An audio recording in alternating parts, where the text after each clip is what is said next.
Welcome back to the channel, guys. I'm Jerry, and on this video today I'm going to show you how I put this sawmill to bed. Everybody has their own way of just walking away from the sawmill. I don't like just to walk away from it and not take care of it.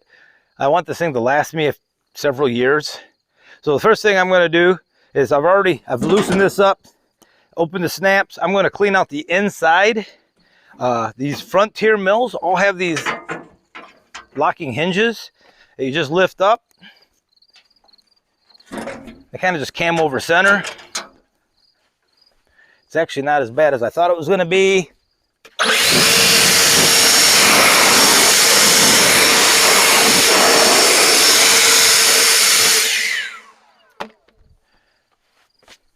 I'm just going to blow out the inside.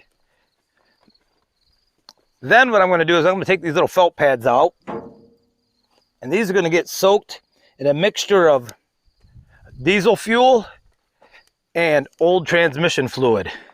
Looks a little black now, but I have a jug of this I keep around just for this reason.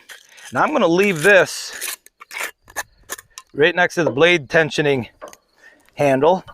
That way I know to put it back in. 2, 3, 4, and 5.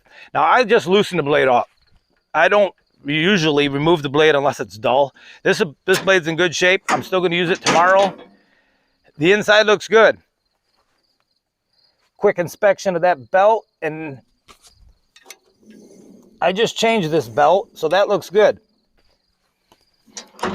I won't latch these back down just due to the fact that I'll be using this again in the next few days. So now I'm going to roll this thing back.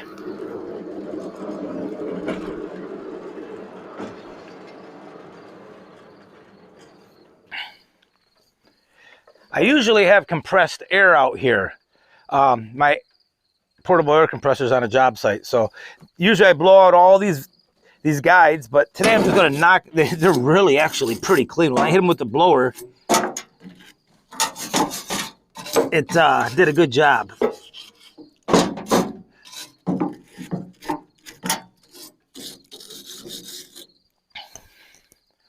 So let's hit that with the blower.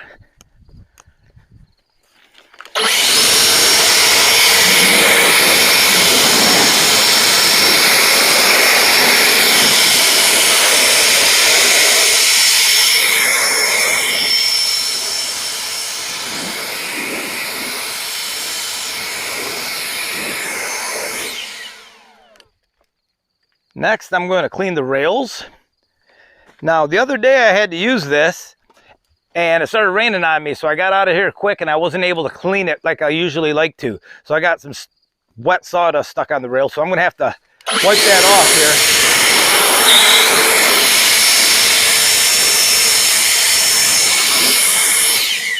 Let's go ahead and get the rag and wipe this stuff off.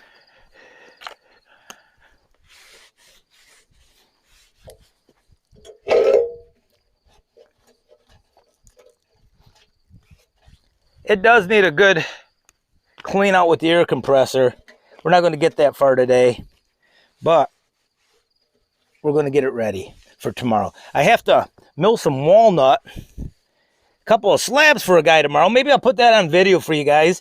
He's bringing a slab over, and he needs it, I think it's 4 inches thick now. He needs it cut into a 2-inch piece, and then he's going to get like 2 3/4-inch pieces after that, just due to the curve of the blade. All right, so I'm going to blow all that loose stuff off.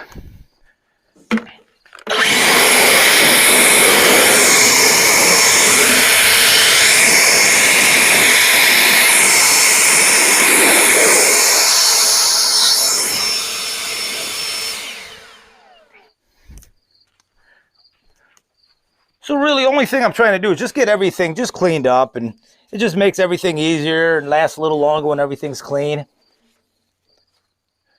Put those gloves right there.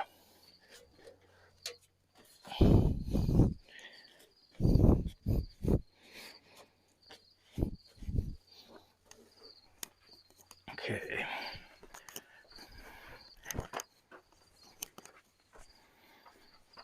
Oh, leaf blower.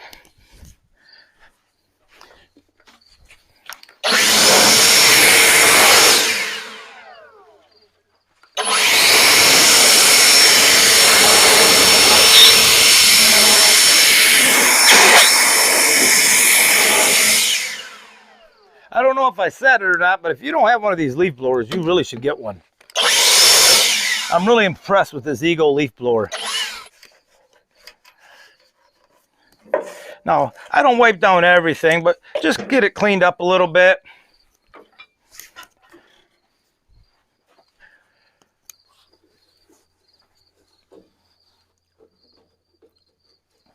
And the air compressor is really nice for that, so you can get all the little tight spots cleaned out as well.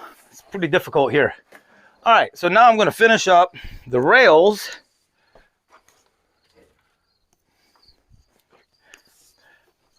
I had a guy respond to me that I shouldn't be oiling up my rails, but I've not had any problems with it. He said it's going to attract dirt. I'm using transmission fluid, and I just wipe down the rails.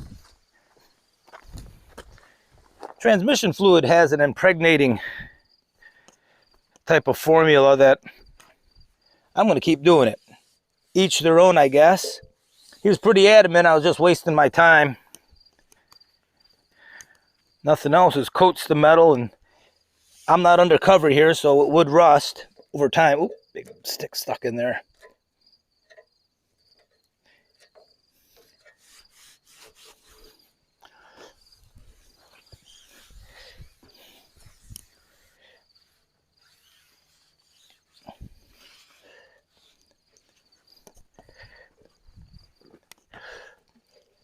I try to clean out these pockets a little bit. You know, these Frontier mills, they're made overseas, I believe China. You know, it's really not the best powder coating on them. I'd consider it more of akin to a paint job. So I'm gonna have to hit that with the leaf blower one more time. That's what I do for the rail there.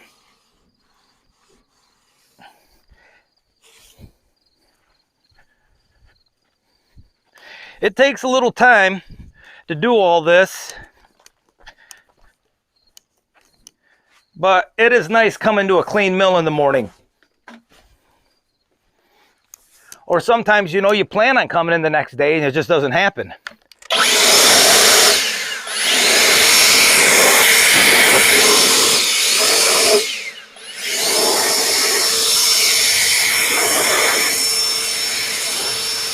The next thing I do is I lubricate the coil or the cable. What do I do with my rag? Right here. The next thing I do is I lubricate the cable. Just wipe the dust off it.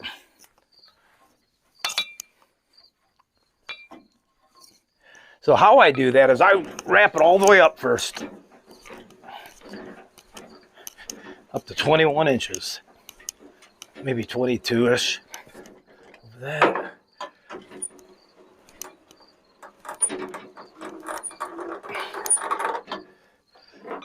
Then I squirt, again, some more transmission fluid into that. And I'll give it a couple of shots as it goes down. That's all I do to oil the cable. That's getting this side cable nice and clean. And I store the mill between uses in the down position. I figured just taking pressure off that cable, hopefully it'll make it last longer. I imagine when you wind these cables all the way to the top and you max them out, it's probably a little hard on the cable because it does bind a little bit up there. So this side, I just wipe them down.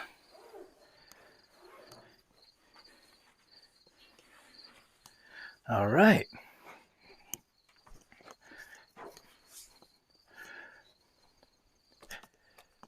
Now the post, I don't do much with the post. I used to oil the post with transmission fluid. I haven't been doing that lately. I've been just wiping them down with the same rag.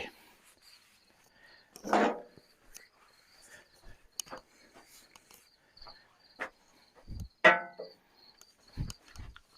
we'll do both sides here.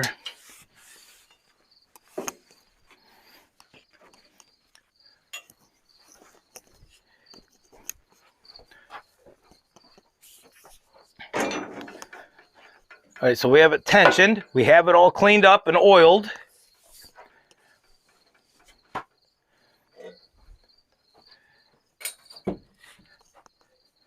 Now the next thing I like to do is I'll check the oil right now. I just ran it. It's been off for about 10 minutes. I'm going to check the oil right now just so I know next time I get out here, the oil's in good shape.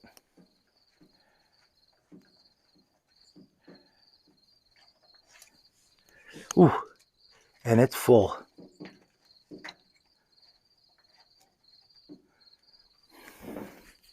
Yep, she's not burning any oil. It's right at the tippy top. In fact, a little bit dripped out.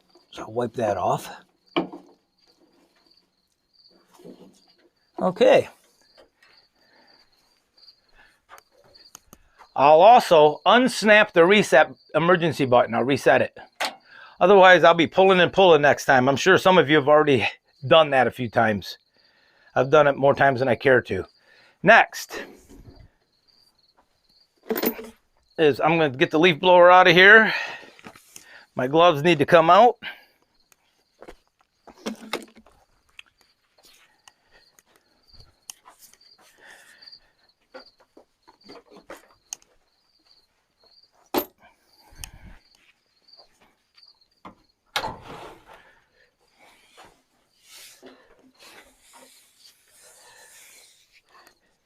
Now I'm going to let the tarp down.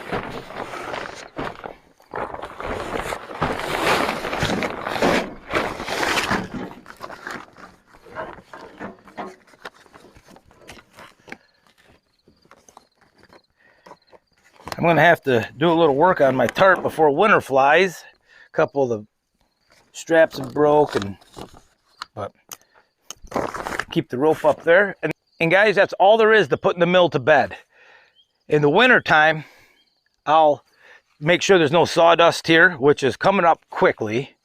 And I usually I put a log on this and cover it so no snow will pile up on it.